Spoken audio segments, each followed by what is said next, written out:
Eu saúdo a amada igreja com a paz do nosso Senhor e Salvador Jesus Cristo, amém? Tá certo? Glória a Deus. Meus irmãos, você que muita demora, usou a palavra, né? Abra a sua Bíblia em Mateus, capítulo 14, versículo de número 22 em diante. Mateus 14. Vamos ler somente um versículo para não ficar extenso. Vamos ler o versículo de número 33, somente 33. Mateus capítulo 14, versículo de número 33. Glória a Deus. Deus maravilhoso. Todos os irmãos acharam? Então vamos à leitura. Versículo 33 diz assim: Então aproximaram-se os que estavam no barco e o adoraram, dizendo: És verdadeiramente o Filho de Deus. Glória a Deus. Irmãos, Deus está falando aqui. Deus está falando aqui desde o início. Os irmãos atentarem ao que foi falado aqui, que é até uma confirmação para a mensagem que eu vou trazer essa noite. O Senhor tem falado já através da palavra inicial, através da vida do pastor. Nós devemos estar ligados para esse momento, porque o Senhor está falando de uma forma maravilhosa, de uma forma tremenda. Meus irmãos, a história que os irmãos vão acompanhar comigo aqui durante alguns minutos, aqui nesse capítulo, registrado por Mateus, ela acontece no segundo ano do ministério de nosso Senhor Jesus Cristo.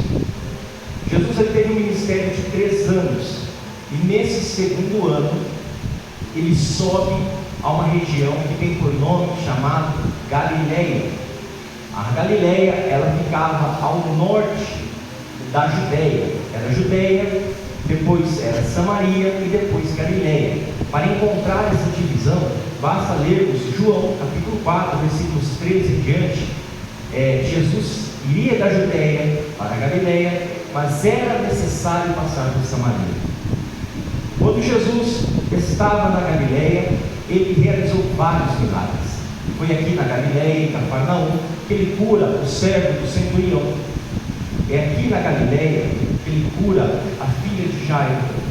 Também é na Galileia que ele ressuscita a filha da viúva de Naim.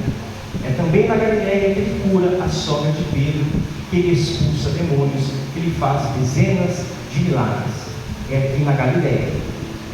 Também na Galileia ele vai fazer o quê? Multiplicar pães e peixes, que é o contexto dessa passagem aqui.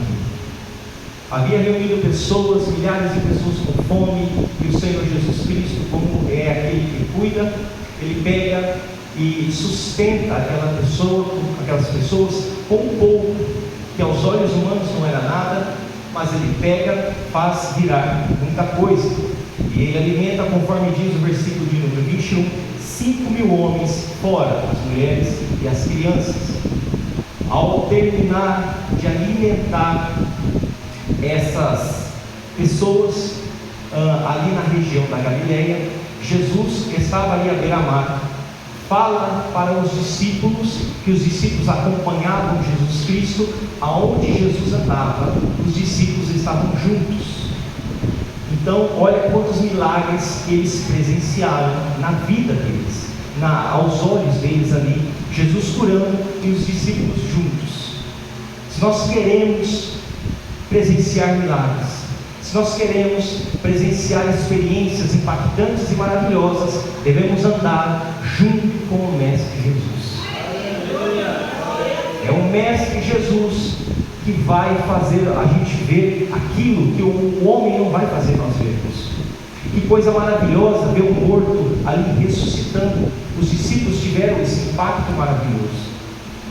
Chegando aqui nessa passagem, como eu disse, Jesus ele termina de alimentar, pega e fala para os discípulos no versículo de número 22, Jesus ordena que eles subam no barco e vão adiante de Jesus.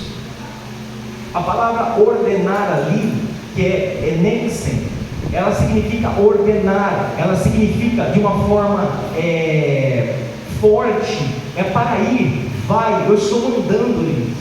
Não é um simples pedido, mas é uma ênfase que Jesus estava mandando eles saírem dali. Aí vem a pergunta, mas por que Jesus está falando isso daí? Quando nós lemos o capítulo 6 do Evangelho de João, no versículo 14, o versículo de número 15, fica fácil nós entendermos. Jesus, que havia acabado de alimentar essas pessoas com pães e peixes, as pessoas daquela região queriam fazer Jesus rei, mas não é o tempo de Jesus ser rei. Jesus vai ser rei, ele reinará no reino milenar, e na teologia nós entendemos que será pós-período tribulacional, só que essa é outra história. Só que não é nesse momento que Jesus vai ser rei. Quando não é o momento das coisas acontecer, Deus não precisa de ajuda. No momento certo, na hora certa, no momento exato, as coisas vão acontecer. Deus não precisa de empurrão, Deus não precisa de conselho de ninguém. Quando nós olhamos para Jó, ele fala: Jó, senta aqui comigo, vamos conversar. Para quem foi que eu pedi conselho? Aonde você estava quando eu estendi os céus? Todas as coisas têm um momento. Então Jesus pega e fala para os discípulos: saiam daqui, porque talvez os discípulos iriam acabar sendo levados por esse impulso daquela multidão. Então, meus irmãos, eles pegam e sobem ao barco e começam a navegar nesse mar aqui. O versículo de número 23 vai dizer que Jesus, ele despede a multidão, cada um vai para a sua casa, e ele faz o quê? Ele sobe para o monte orar à parte. Esse exemplo de Cristo subindo ao monte orar à parte, a gente sempre vê ele fazendo isso, ele saindo para o seu canto para fazer a sua oração. Os discípulos na água, a multidão saciada indo embora, e Jesus no monte orando. Cabe uma pergunta para nós: nós temos o nosso momento de oração dentro do período de 24 horas? Temos o nosso cantinho ali reservado, falar: esse canto é meu para conversar com o meu Senhor? Temos algum período de oração? A oração é essencial na vida do cristão. Um cristão que não se comunica com o seu Pai, há de se perguntar: aonde está a fonte da sua força e da sua fé? Se um cristão não se comunica com o seu Pai, nós devemos nos perguntar: por quanto tempo conseguiremos caminhar? A oração, ela não é uma opção, a oração é um momento, a oração é o lugar de aconchego que você vai falar o que o pastor falou aqui, você vai derramar na presença de Deus. Deus, não dá mais.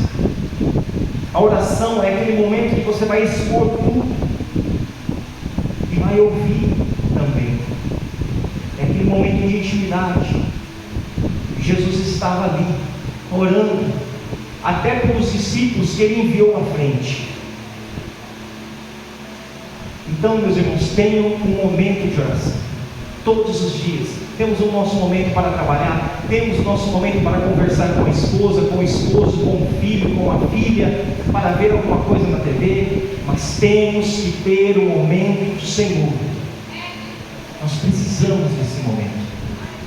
Aí a história vai nos dizer o seguinte: que tendo chegado à tarde, já era ali, estava escurecendo, o barco deles começaram a ser açoitado pelas ondas, porque o mar aqui é o mar da Galileia, também chamado de mar de Tiberíades, porque ficava próximo de uma cidade chamada Tiberíades, cidade essa que foi fundada por um governador ali na região, chamado Herodes Antipas. Ele funda essa cidade e coloca o nome da cidade de Tiberíades como honra ao imperador da época, chamado Tibério César. Então, para os romanos, os que governavam na época, era Tiberíades. Para os judeus, era o mar da Galileia. E esse era um mar que constantemente tinha essas tempestades. E eles foram navegando, navegando e navegando. O versículo de número 25 vai nos dizer que na quarta vigília da noite, dirigiu-se Jesus para eles. Quando nós chegamos em Marcos capítulo 6, versículo de número 48, o versículo vai nos dizer que Jesus estava vendo eles remarem com dificuldades. Eu quero que vocês mentalizem nesse momento essa agonia que eles estavam vivendo. E quero que vocês se atentem também que eles não estavam com navios de alta qualidade que existe hoje. Não, eles estavam com um barquinho de madeira. Estavam com um barco totalmente à mercê ali. E eles também eram experientes. As pessoas daquela região trabalhavam na pesca, então eles tinham experiências com aquilo ali. Mas Marcos vai nos dizer que Jesus via eles remarem com dificuldades. Nesse momento, Jesus aparece em meio à tempestade, na quarta vigília da noite. Os romanos eles dividiam em 4 vigílias. Essa quarta vigília é das 3 da manhã às 6 da manhã. Preste bem atenção. A primeira vigília era das 6 às 9, a segunda das 9 à meia-noite, a terceira da meia-noite às 3 e a quarta das 3 às 6. Qual foi a hora que Jesus apareceu? Na quarta vigília da noite. Meus irmãos, está passando um momento ruim, né? Aleluia. Já faz tempo que as coisas não estão dando certo. Já faz tempo que as coisas, passou um tempo, passou 2 tempos, passou 3 tempos, você chegou até a se perguntar: Deus, cadê o Senhor? O fulano está sendo abençoado, está alcançando, o ciclano está sendo abençoado, o Senhor fala com o da direita, o Senhor fala com o da esquerda, e é a minha vez. Cadê a minha vez? Em meio à tempestade, em meio à tribulação, às circunstâncias, nós começamos a olhar para todos os lados. O tempo está passando, o dia já está amanhecendo, e cadê o Mestre Jesus? Ficou para trás e deixou nós vindo aqui sozinho. Ele está a caminho, tá? Ele está a caminho. Está difícil, é difícil, é dolorido, dói, machuca mesmo. Você está lá naquele barquinho de madeira e a tempestade está para todo lado, e as ondas se levantando, o vento batendo, a chuva caindo, relâmpago, e vocês começam a falar: e agora? Jesus, meu Deus, é difícil, né? É difícil, sei que é difícil. A noite está chegando, nada acontece, os dias passam, ninguém liga, ninguém dá um retorno, não aparece ninguém batendo no portão, daí notícia que você está esperando. Eu sei. Eu sei que dói, eu sei que machuca, mas no momento certo, o Mestre vai vir caminhando. Na última vigília da noite, o Mestre vai aparecer.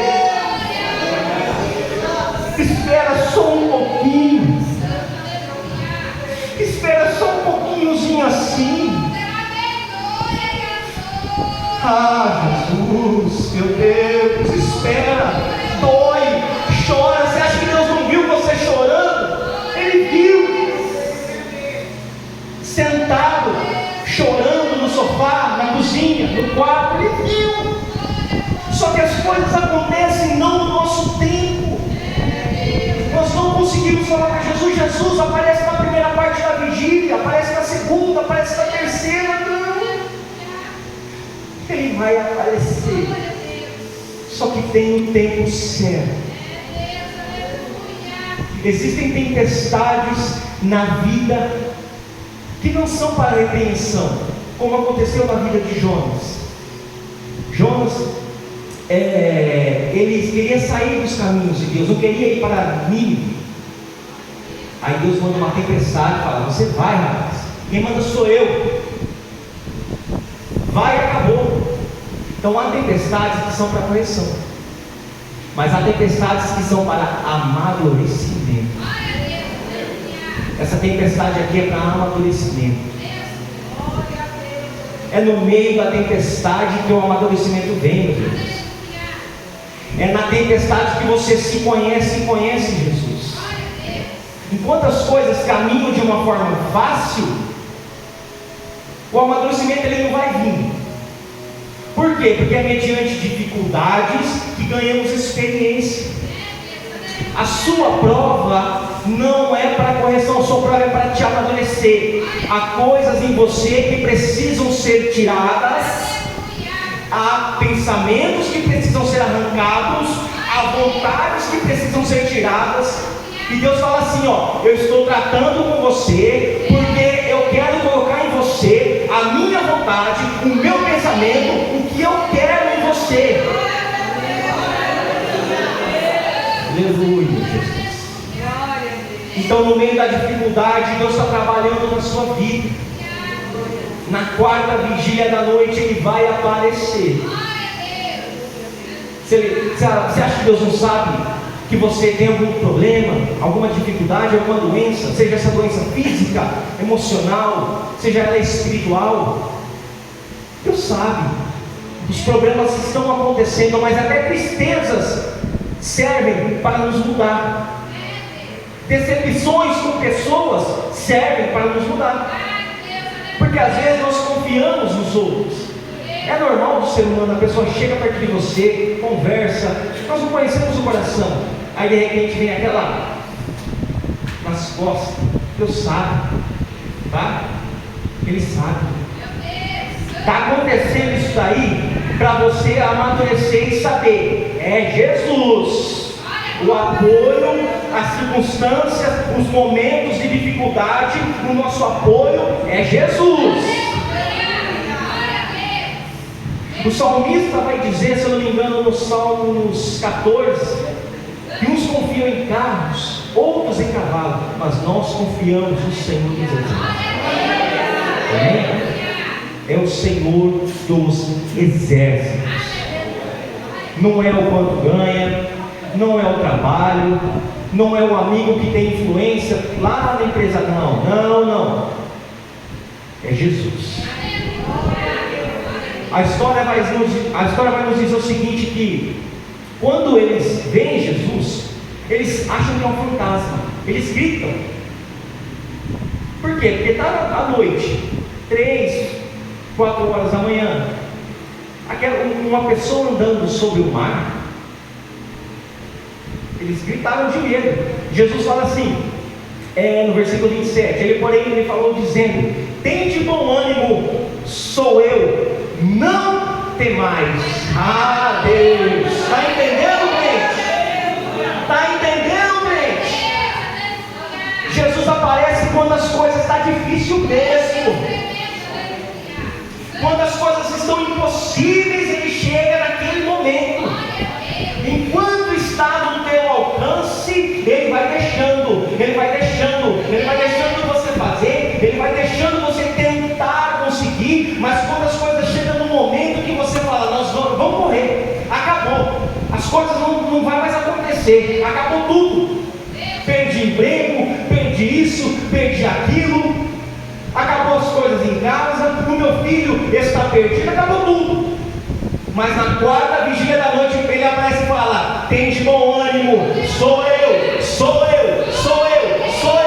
não temais. Ah, Jesus. Ele está falando para você na sua tribulação aí, ó, não tema.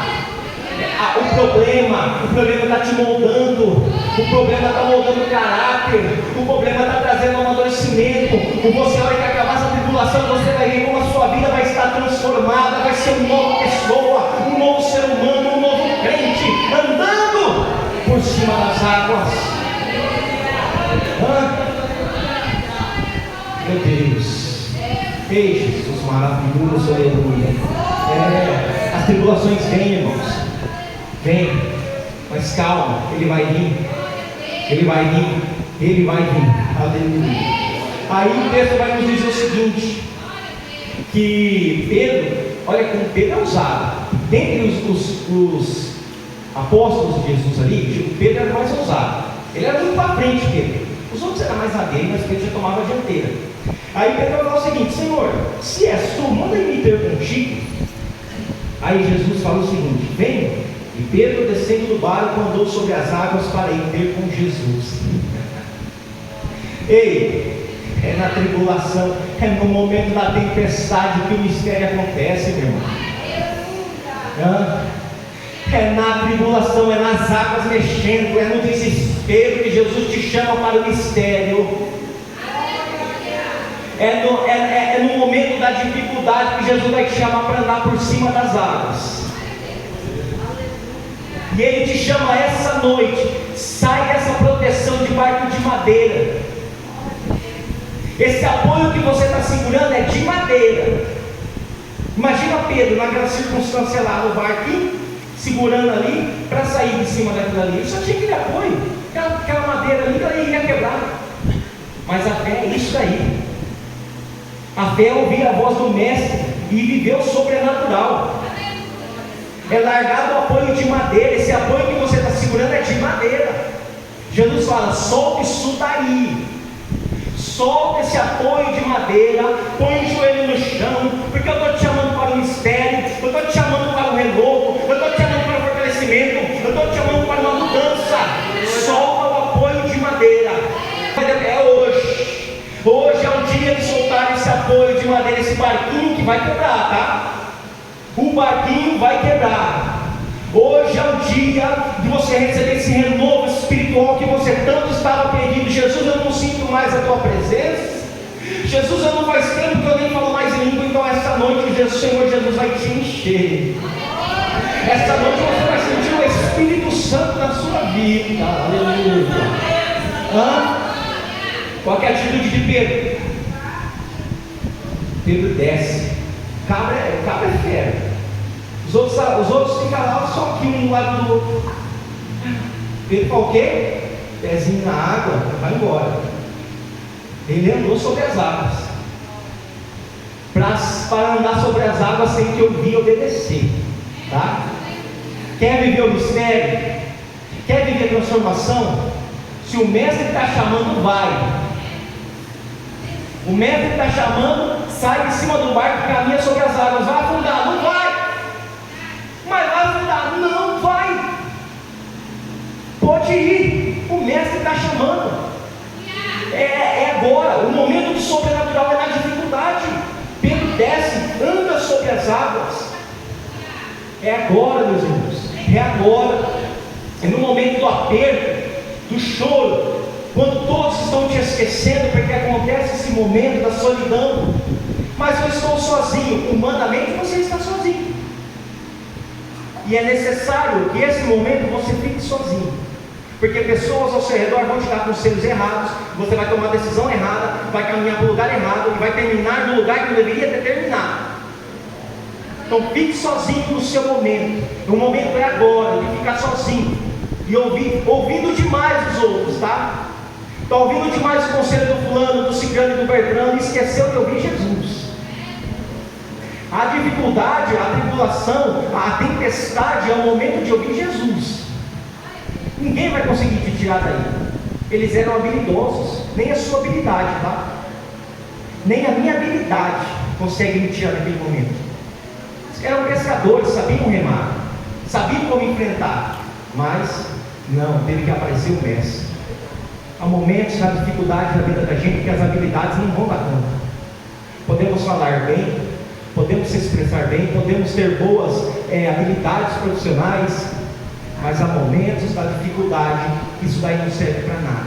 É só Jesus. Somente Jesus Cristo.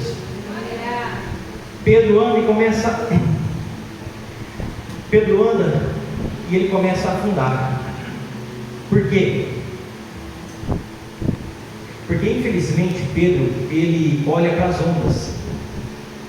O versículo 30 vai nos dizer o seguinte: mas, sentindo o vento forte, teve medo, e começando a ir para o fundo, clamou dizendo: Senhor, Senhor, Senhor, salva-me. Eu poderia aqui descer a ladeira em Pedro, mas não, se fosse eu. É fácil falar de fora, né? Ah, Pedro, sermão é fácil. E se fosse eu? Será que eu não teria feito diferente? Será que pelo menos eu teria a ousadia que Pedro teve de descer? Mas, como o ser humano, nós, às vezes, olhamos para lugares que não deveriam olhar, acaba que acarreta que nós acontecemos igual Pedro, afundamos um pouco, porque tiramos a vista do Mestre. Não tire, tá? Não tire. Não tire. A tribulação aí, ó, Jesus está mandando falar. O alvo é Ele. Olha para mim. Ei Pedro, olha para mim, continua caminhando. Continua caminhando. E se você afundar, se você clamar, eu vou te socorrer. Porque eu te amo. Fulano pode não te amar, cigano pode não te amar, mas eu te amo. Ah, mas eu fui fraco, clame. Mas eu clame. Eu não consigo, clame. Não é para conseguir mesmo, é para clamar o Senhor Jesus. Você olhou para as ondas, olhou para o vento forte, olhou. Só que você está na fé. A fé é confiar no Mestre. Isso está moldando você. Por isso que você sofreu essa perda na tribulação, nessa dificuldade. Porque deu essa perda, essa afundada de Pedro. Pedro começou a afundar. Por quê? Porque você sentiu o vento. Isso foi tão bom na vida de Pedro que ajudou Pedro a se conhecer e mostrou para Pedro que não pode tirar o olhar de Jesus. Mesmo você afundando, meu irmão, pode clamar, ele está do seu lado. O texto termina nos dizendo que ele pega Pedro assim, ó. Ele fala: por que duvidaste, homem de pequena fé? Não duvide não. Não duvide não. Não duvide não. Aleluia, Jesus. Não está vindo, não está acontecendo, não duvide não. Tá? Não duvide. Continua seguindo forte, que a cura vai vir. O milagre vai acontecer. O milagre vai acontecer. E quando você achar que está afundando, quando você achar que as coisas estão acabando, não vai dar certo, o Mestre vem, ó, tira você de lá. Ele vem e tira você de lá. Sabe por quê? Porque Ele te ama. Ele sabe quem você é. Meus irmãos, então eu quero concluir essa mensagem dizendo o seguinte: o momento seu de tempestade não é para te derrubar. O seu momento de tempestade não é para fazer você fraquejar. O seu momento de tempestade é para você saber que pessoas ao seu redor não são pessoas verdadeiras. Que a pessoa verdadeira é Jesus. O seu momento de dificuldade é para mostrar para você que tem que dar atenção em Jesus. O seu momento de dificuldade é para mostrar para você que no momento mais difícil, na quarta vigília da noite, quando o sol já está quase nascendo, o Mestre aparece e fala: sou eu, não temais. Que o Senhor Jesus abençoe a sua vida, abençoe a sua casa, e que a glória de Deus invada o seu coração, e que o Espírito Santo fale melhor com cada um.